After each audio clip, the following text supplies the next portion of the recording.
Itangazo ryo gusozera inama y'Episkopi Katolika b'i Burundi yo muri Kigarama 2025. Kuva ku igenekerezo rya mbere gushika ku igenekerezo rya gatanu Kigarama 2025, abepiskopi Katolika b'i Burundi barakoraniye hamwe mu nama yabo isanzwe y'uko kwezi ku cicaro cayo kiri Ikiriri. Nk'uko bisanzwe bahereye ku gusenga. Gisabisho giheze, mukuru w'inama y'abepiskopi yaciye ashikiriza ijambo ryo kugurura ibikorwa vy'iyo nama yabo, ahera ku kwibutsa ko iyo nama ibaye buca hasozerwa yubire y'imyaka 100 abasaserdoti ba mbere batiwe mu Burundi. Uyu mwaka wa yubire warazwe n'ibintu vyinshi vyaringanijwe ku rwego rw'amadioseze, ibindi ku rwego rw'igihugu cose, nk'inama yabereye ku iseminari nkuru ya Bujumbura. Ahejeje guca ivyaranze uwo mwiteguro wo guhimbaza yubire, yaciye abakengurukira ko bitavye iyo nama kandi aca abamenyesha urutonde rw'ibitegekanijwe kwihwezwa.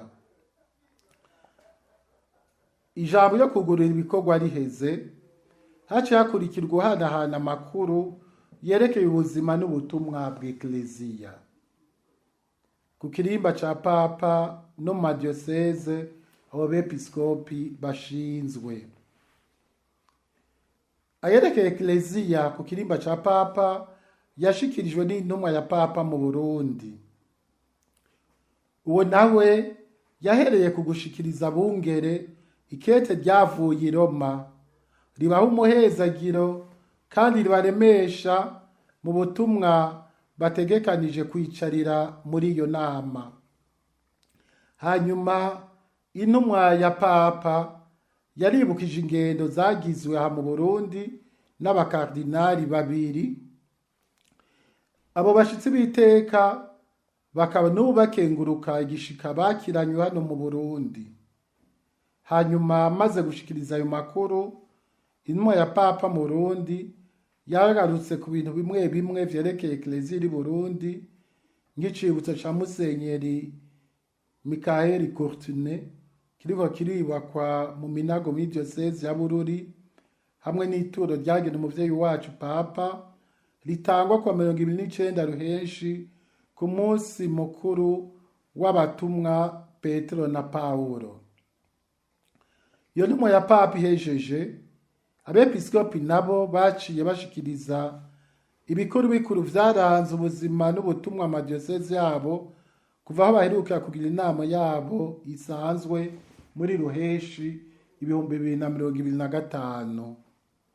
Ibikuru bikuru bahuriyeko n'ibi: urwaruka rwinshi rwakomejwe, iyatigwa ry'abasaserdoti ryabereye amadioseze yose, indagano mu miryango y'abebeye Imana. Harahimbajwe kandi mu kanyamuneza kenshi yubire y'imyaka 50 ya diocese ya Ruyigi, yubire y'imyaka 25 ya Musenyeri Gervasi Banshimiyubusa, umwepiskopi mukuru wa diocese nkuru ya Bujumbura, yatwe mu ibanga ry'upepiskopi, hamwe n'amayubire atandukanye y'abasaserdoti. Baragarutse kandi ku ndinganizo zitandukanye zijanye no guhimbaza yubire y'ubusaserdoti canke yubire y'imyaka 2025. Ntibibagiye no gushikiriza akanyamuneza karanze isabukuru y'urwaruka yabereye muri diocese ya Rutana. Amanama yo kwinagura yaringanirijwe abasaserdoti canke abandi basangira butumwa.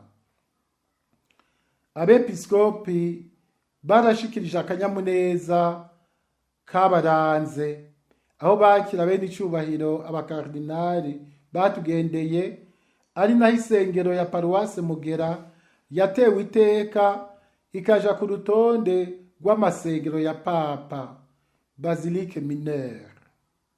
Mu gusozera barasabikanije ingene amasabukuru y'ubutungane n'amahoro yagenze, ingene ukugura umwaka w'ubutumwa vyagenze mu ma ekleziya bashinzwe, guhimbaza umunsi mpuzamakungu wahariwe aboro hamwe n'umunsi mukuru wa Kristo Umwami yiteguriwe kandi gahimbazwa neza. Mu bijanye n'ubuzima bw'igihugu n'abenegihugu, abepiskopi barashima ko hirya no hino mu gihugu abantu batekanye, abenegihugu bakaba baje ku bwinshi gusanganira abagiye kubarongora mu ntara no mu makomine kuko babiteze ko vyinshi. Abungere barakenguruka kandi umwitwarariko waranze indongozi z'igihugu mu kwakirana icubahiro abashitsi b'iteka abakardinali bagendeye igihugu bavuye ku kirimba kwa Papa. Mugabo barahagaritse umutima no kubona imvura itagwa neza mu mihingo itandukanye. Ubukene bwibonekeza mu bintu bimwe bimwe vya ngombwa nk'umwavu, imiti, ibinyobwa vya Braludi, igitoro n'aho agahengwe kaja karibonekeza mu bihe bimwe bimwe. Barajwe ishinga kandi n'ubukene buguma bwiyongera mu miryango, bugatuma urwaruka ruja kurobera mu mahanga, gushika n'aho abakozi bamwe bamwe baheba akazi kabo bakagenda hanze.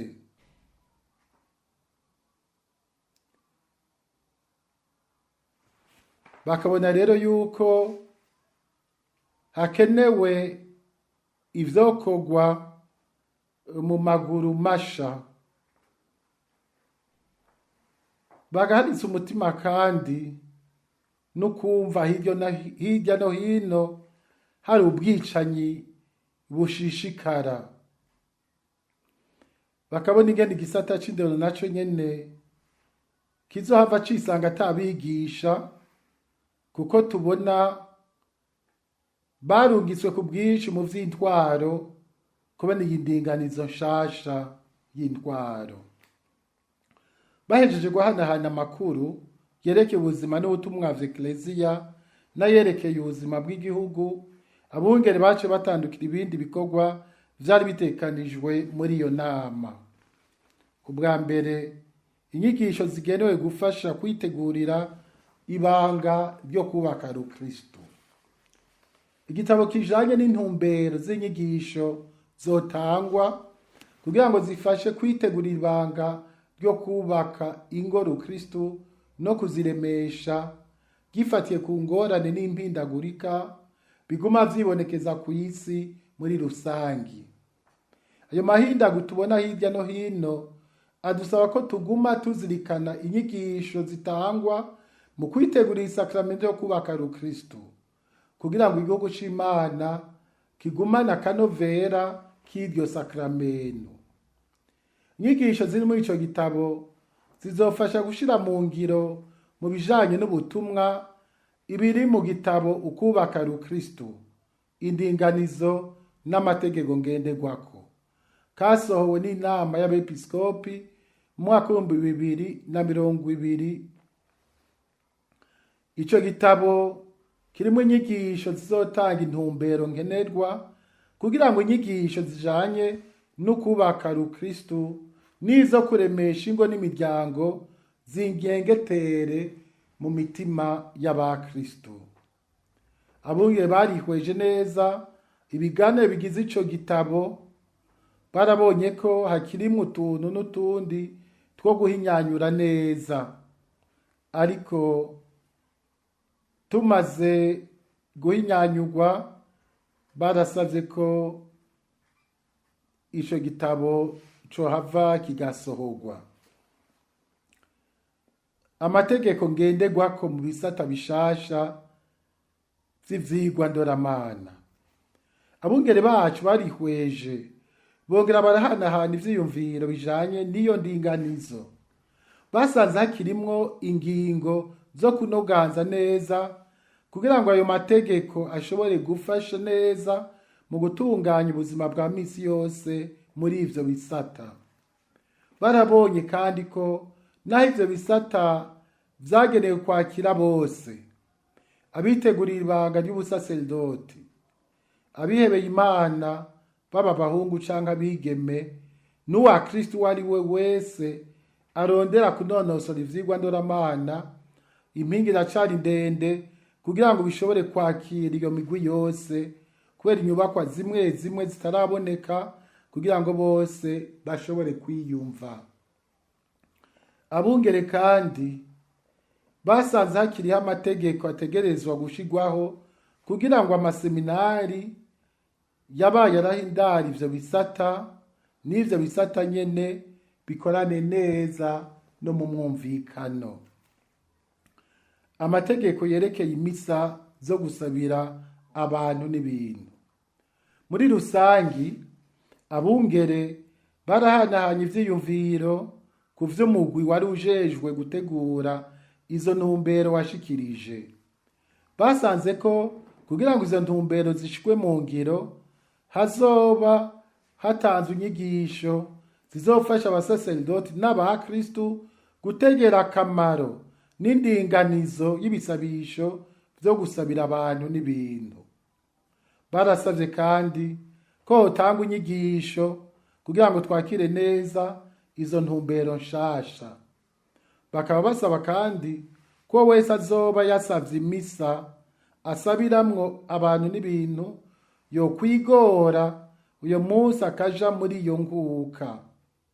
Abungere barangije bibutsa ko ba patiri mukuru eka mbere nabo nyene bahamagare guhereza inkuka ku munsi w'Imana basabira igihugu c'Imana bashinzwe. Amategeko shimikiro ya Caritas Burundi. Amategeko shimikiro ya Caritas Burundi aheruka gusubirwamwo kugira ngo yisunge ingingo n'itegeko inimero 1/2 ryo kwa 27/0 umwaka 2017 ryerekeye amashirahamwe mu Burundi akora imigambi y'iterambere atarondera inyungu zayo. Abungere bacu barihweje neza ivyahindutse muri ayo mategeko shimikiro mashasha. Kubera ivyo, iryo tegeko ryasohotse ku itariki 27 z'ukwezi kwa 0 umwaka 2017 risaba basanze hariho inzego nshasha ziyongeye kuzari zihasanzwe mu mategeko shimikiro ya kera. Aho naho n'urwego rushinzwe gukurikiranira hafi ukundi ibikorwa bizoba biriko biragenda muri iryo shirahamwe rya Caritas Burundi. Barabonye ko hariho n'ibindi vyahindutse mu ngingo z'amategeko shimikiro zari zihasanzwe kugira ngo amategeko ya kera ya Caritas Burundi aje ku gihe turimwo yisunze rya tegeko rishasha ry'igihugu. Hari ibibazo babonye ko bizokwihweza neza mu minsi iri imbere kugira ngo ayo mategeko shimikiro mashasha ashobore gushirwa mu ngiro. Abepiskopi basozereye inama yabo basozereye ko inama yabo ku tuntu n'utundi. Nubamenyesha kandi ko kubera ko ibiro vy'inama y'abepiskopi vyari birangije igihe cabo, abepiskopi baratoye ibiro bishasha. Hakaba hari umukuru mushasha w'inama y'abepiskopi katolika mu Burundi, akaba ari Musenyeri Yohakimu Ntahondereye, umwepiskopi wa diocese ya Muyinga. Icegera ciwe akaba ari Musenyeri Salvatore Niciteretse, umwepiskopi wa diocese ya Bururi. Bigiriwe Bujumbura ku wa 5 Kigarama 2025 kubw'inama y'episkopi katolika b'i Burundi, Bonaventure Nahimana, umwepiskopi wa diocese nkuru ya Gitega, yari ayoboye inama y'episkopi katolika b'i Burundi.